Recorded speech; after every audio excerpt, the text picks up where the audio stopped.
Simon & Schuster Audio presents To Raise a Boy. Classrooms, locker rooms, bedrooms, and the hidden struggles of American boyhood. By Emma Brown. Read by Cindy Kay.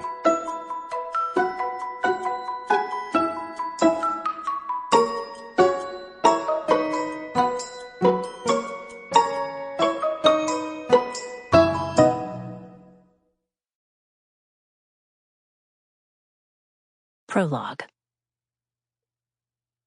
My first year as the mother of a boy coincided almost exactly with the first year of the nation's reckoning with sexual abuse by powerful men in media, entertainment, and politics. My son was 6 weeks old when the New York Times and the New Yorker published their first stories about Harvey Weinstein's alleged predation. I read those stories on my phone as he nursed. Then the stories kept coming. Roy Moore, Charlie Rose, Matt Lauer, Louis C.K. Stories about unnamed men. Stories that women had been carrying silently for years and that were suddenly flooding social media. Stories about entire constellations of people who had helped shield alleged abusers from being held to account. The wave of all that, the weight of it, left me breathless and sometimes furious. And it left me, too, with a persistent, niggling question. How would I raise my son to be different? It wasn't only that I wanted to teach him not to be sexually violent, obviously. I also wanted him to be a person who would challenge sexist and abusive behavior instead of looking away.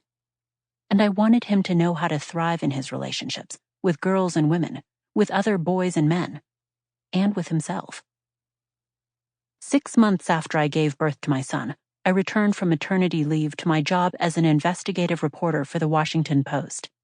And 5 months after that, an anonymous woman texted the Post's tip line to say that she had been sexually assaulted by Brett Kavanaugh when they were both in high school more than 3 decades earlier.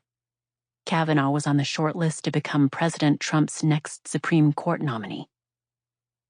The tip fell in my lap, and I called her. She wanted decision makers in Washington to know her story, but she didn't want to come forward publicly. Over the next 2 months, I stayed in touch with her as she wrestled with how to proceed, talking and texting whenever possible, in the windowless room at work where I pumped milk for my son, or in the driving rain on the shoulder of a mountain in Vermont while backpacking with my family.